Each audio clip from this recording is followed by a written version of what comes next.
தமிழ் பேசும் அனைவருக்கும் வணக்கம். இன்னைக்கு நம்ம பார்க்க போற இந்த சிறப்பு விளக்க தொகுப்புல தமிழக அரசு சமீபத்துல வெளியிட்டு இருக்கிற 15க்கும் மேற்பட்ட மிக முக்கியமான அறிவிப்புகளை பத்தி தான் ரொம்ப விரிவா ஆழமா அலச போறோம். குறிப்பா எல்லாரும் ரொம்ப ஆவலா எதிர்பார்த்துக்கிட்டு இருக்கிற மாதம் 2500 ரூபாய் மகளிர் உரிமை தொகை திட்டம். இதுக்கான முழுமையான விவரங்கள் என்ன, யாருக்கெல்லாம் இந்த பணம் கிடைக்கும் அப்படிங்கிற தகுதிகளை நம்ம தெளிவா பார்க்க போறோம். உங்க அன்றாட வாழ்க்கையையும் பொருளாதாரத்தையும் நேரடியாக பாதிக்கக்கூடிய பல முக்கிய முடிவுகள் இதுல இருக்கு. அதனால எந்த தகவலையும் மிஸ் பண்ணாம இருக்க கொஞ்சம் கவனமா கேளுங்க. இந்த தொகுப்புல நாம என்னென்ன பார்க்க போறோம்னா, முதல்ல மாநிலத்தின் முக்கிய தலைப்புச் செய்திகள், இரண்டாவதா மகளிர் உரிமை தொகை திட்டம் பத்தின முழுமையான அலசல், மூணாவதா இந்த திட்டத்துக்கான தகுதிகள் மற்றும் விதிமுறைகள் என்னென்ன, நாலாவதா பேங்க் அக்கவுண்ட் மற்றும் டாக்குமெண்ட்ஸை எப்படி ரெடி பண்றது, இறுதியா இதர முக்கிய அறிவிப்புகள் மற்றும் வானிலை எச்சரிக்கைகள். சரி வாங்க, முதல்ல இன்னைக்கான சில மிக முக்கியமான தலைப்புச் செய்திகளை பார்த்திடலாம். முதல் முக்கியமான நியூஸ் என்னன்னா, நம்ம மாநிலத்தோட தொழில் மற்றும் பொருளாதார வளர்ச்சி சம்பந்தப்பட்ட ஒரு மாபெரும் அறிவிப்பு. தமிழக அரசுக்கும் முன்னணி நிறுவனமான L&Tக்கும் இடையே சுமார் 18,600 கோடி ரூபாய் முதலீட்டுல ஒரு மாபெரும் புரிந்துணர்வு ஒப்பந்தம் கையெழுத்தாகியிருக்கு. முதலமைச்சர் அவர்கள் முன்னிலையில நடந்த இந்த ஒப்பந்தத்தின் மூலமா தமிழ்நாட்டுல புதிதா 8,200 பேருக்கு நேரடி மற்றும் மறைமுக வேலை வாய்ப்புகள் உருவாக போகுது. குறிப்பா தொழில்நுட்பம் மற்றும் கட்டமைப்பு துறைகள்ல இந்த முதலீடு செய்யப்படுறதால நம் ஊர் இளைஞர்கள் வேலை தேடி வெளி மாநிலங்களுக்கு போறது குறைஞ்சி இங்கேயே அவங்களுக்கு தரமான வேலைகள் கிடைக்க இது ஒரு மிகப்பெரிய வாய்ப்பா அமையும். அடுத்த அதிரடியான செய்தி டாஸ்மாக் நிர்வாகம் தொடர்பானது. முதலமைச்சர் பிறப்பித்துள்ள ஒரு உறுதியான உத்தரவின்படி தமிழகம் முழுவதும் வர ஜூன் 5ஆம் தேதிக்குள்ள சரியா 717 டாஸ்மாக் கடைகளை உடனடியாக மூடணும்னு உத்தரவிடப்பட்டிருக்கு. குறிப்பா பள்ளிகள், கல்லூரிகள் மற்றும் வழிபாட்டு தலங்களுக்கு பக்கத்தில் இருக்கிற கடைகளை தேடி கண்டுபிடிச்சு இந்த நடவடிக்கையை எடுக்க போறாங்க. பொதுமக்களுக்கு ஏற்படுற இடையூறுகளை குறைக்கணும் அப்படிங்கிற நோக்கத்துல இந்த முடிவு எடுக்கப்பட்டிருக்கு. அது மட்டும் இல்லாம நிர்வாக ரீதியா பல டாஸ்மாக் அதிகாரிகளை அதிரடியா பணியிட மாற்றம் செய்யவும் அரசு உத்தரவிட்டுள்ளது. பகுதி 2, மகளிர் உரிமை தொகை திட்டம். எல்லாருமே ரொம்ப ஆவலா காத்துக்கிட்டு இருக்கிற இந்த திட்டத்தை பத்தின முழுமையான விவரங்களை இப்போ பார்க்கலாம். முந்தைய ஆட்சியின் போது கலைஞர் மகளிர் உரிமை திட்டத்தின் மூலமா குடும்ப தலைவிகளுக்கு மாசம் 1000 ரூபாய் வழங்கப்பட்டு வந்தது நம்ம எல்லாருக்குமே தெரியும். ஆனா இப்போ இருக்கிற புதிய அரசின் கீழே தேர்தல் வாக்குறுதியை நிறைவேற்றும் விதமா இந்த திட்டத்துக்கு மதிப்புமிக மகளிர் திட்டம் அப்படின்னு பெயர் மாற்றப்பட்டு தகுதியுள்ள குடும்ப தலைவிகளுக்கு மாசம் 2,500 ரூபாயாக உயர்த்தி வழங்க தீவிரமான ஏற்பாடுகள் நடந்துகிட்டு இருக்கு.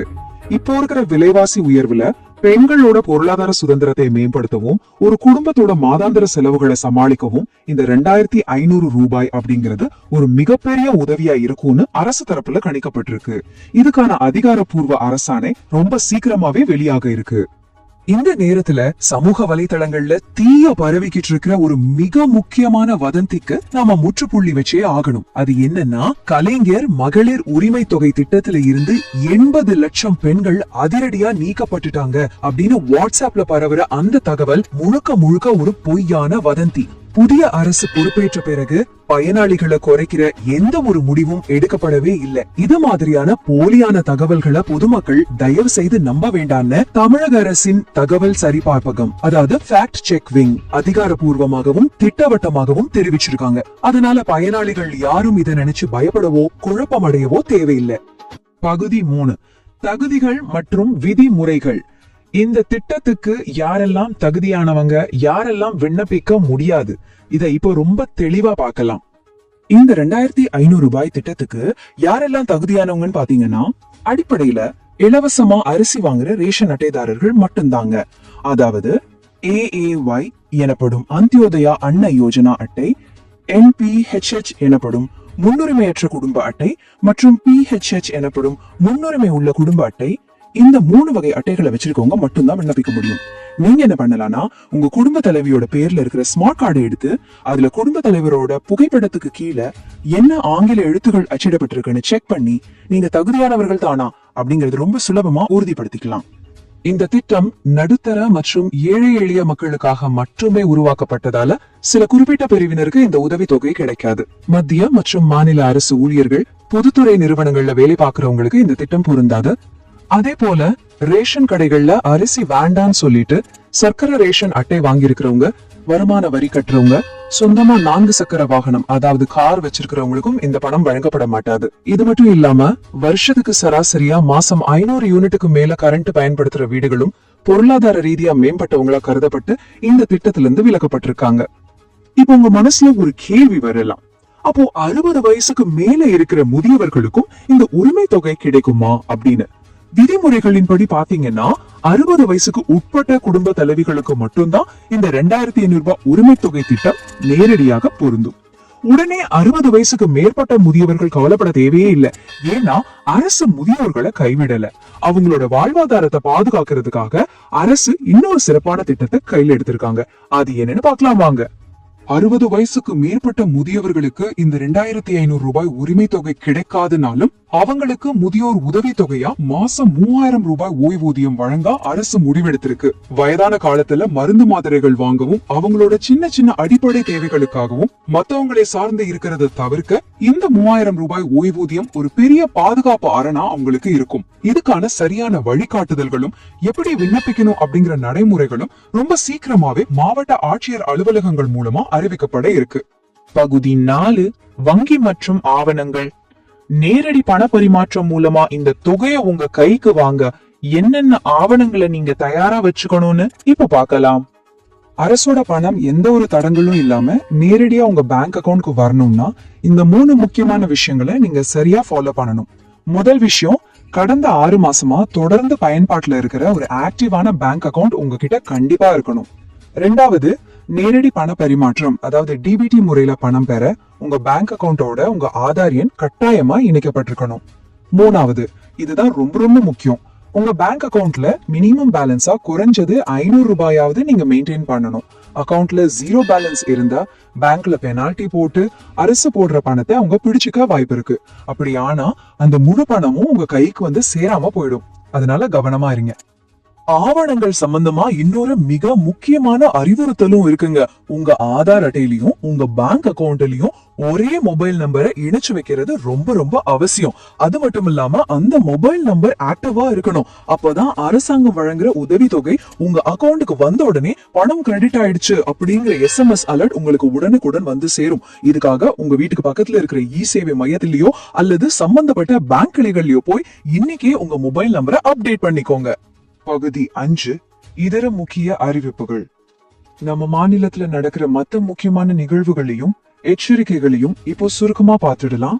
முதலாவதாக ஒரு மிக முக்கியமான வானிலை எச்சரிக்கை. தமிழகத்துல அடுத்த 3 நாட்களுக்கு மிக கனமழைக்கான ஆரஞ்சு அலர்ட் விடுக்கப்பட்டிருக்கு.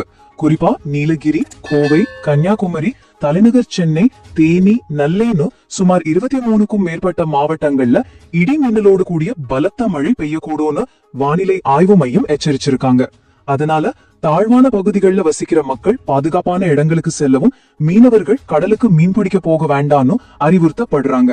போக்குவரத்து சேவைகள்ல கொஞ்சம் தாமதம் ஏற்படலாம் அப்படிங்கறதால மக்கள் வெளியே போகும்போது முன்னெச்சரிக்கையா பிளான் பண்ணிக்கோங்க. அடுத்து கல்வி மற்றும் போக்குவரத்து சார்ந்த சில முக்கிய அப்டேட்ஸ். கோடை விடுமுறை முடிஞ்சு இப்போ பள்ளிகள் எல்லாம் திறக்கப்பட்டிருக்கிற நிலையில அரசு பள்ளி மாணவர்களுக்கான காலை உணவு திட்ட ஒப்பந்தம் மேலும் 3 மாசத்துக்கு நீட்டிக்கப்பட்டிருக்கு. இது வேலைக்கு செல்ற ஏழை பெற்றோர்களுக்கு ஒரு மிகப்பெரிய ஆசுவாசமா இருக்கும். ரெண்டாவதா, தமிழ்நாட்டுல வேளாண்மை மற்றும் விவசாய படிப்புகளுக்கு அப்ளை பண்ண நினைக்கிற மாணவர்கள் வர ஜூன் 8ஆம் தேதிக்குள்ள விண்ணப்பிக்கணும்னு இறுதிக்கெடு விதிக்கப்பட்டிருக்கு. மூணாவதா, சென்னை வாசிகளுக்கான ஒரு முக்கியமான தகவல். ரயில்வே பராமரிப்பு பணிகள் நடக்கிறதால சென்னை கடற்கரை மற்றும் தாம்பரம் இடையிலான இரவு நேர மின்சார ரயில்கள் தற்காலிகமா ரத்து செய்யப்பட்டிருக்கு. அதனால இரவு நேரத்துல பயணம் செய்யறவங்க மாற்று பேருந்து வசதிகளை பயன்படுத்திக்கோங்க. இறுதியா நம்மளோட பண பாதுகாப்பு பத்தின ஒரு சீரியஸான எச்சரிக்கை ரிசர்வ் பேங்க் கிட்ட இருந்து வந்திருக்கு. ரிசர்வ் வங்கியோட சமீபத்திய வருடாந்திர அறிக்கையின்படி நம்ம நாட்டுல கள்ள நோட்டுகளோட புழக்கம் ரொம்பவே அதிகரிச்சிருக்குன்னு கண்டுபிடிச்சிருக்காங்க. குறிப்பா போலி 500 ரூபாய் நோட்டுகளோட எண்ணிக்கை 20% உயர்ந்து இந்த வருஷம் மட்டும் சுமார் 1,41,907 போலி நோட்டுகள் பிடிபட்டிருக்கு. அதனால பொதுமக்கள் கடைகள்ல பணம் கொடுக்கும் போதும் வாங்கும் போதும் ரொம்ப ரொம்ப உஷாரா இருக்கணும். நோட்டுகள்ல இருக்கிற பாதுகாப்பு இழை, காந்திஜியின் வாட்டர்மார்க் இது எல்லாத்தையும் சரியா செக் பண்ணிட்டு அப்புறமா பணத்தை வாங்குங்க. குறிப்பா ராத்திரி நேரங்கள்லயும் கூட்ட நெரிசல் அதிகமா இருக்கிற மார்க்கெட் பகுதிகள்லயும் கொஞ்சம் கூடுதல் கவனம் தேவை. இந்த சிறப்பு விளக்க தொகுப்பின் முடிவுக்கு நாம வந்துட்டோம். இந்த வீடியோ மூலியமா மாநில அரசோட முக்கிய முடிவுகளையும் குறிப்பா 2500 ரூபாய் உரிமை தொகைக்கான தகுதிகள் என்னென்ன அப்படிங்கறதையும் நீங்க ரொம்ப தெளிவா புரிஞ்சிருப்பீங்கன்னு நம்புறேன். இந்த மாதிரி ration card updates, government scheme news எல்லாம் தெரிஞ்சுக்க மறக்காம சப்ஸ்கிரைப் பண்ணி வச்சுக்கோங்க. இந்த வீடியோ பத்தி நீங்க என்ன நினைக்கிறீங்கன்னு கமெண்ட்ல சொல்லுங்க. இது உங்க ஃப்ரெண்ட்ஸ் அண்ட் ஃபேமிலிக்கும் ஷேர் பண்ணுங்க. வீடியோ பிடிச்சிருந்தா லைக் பண்ணுங்க. தமிழ் பேசும் அனைவருக்கும் நன்றி.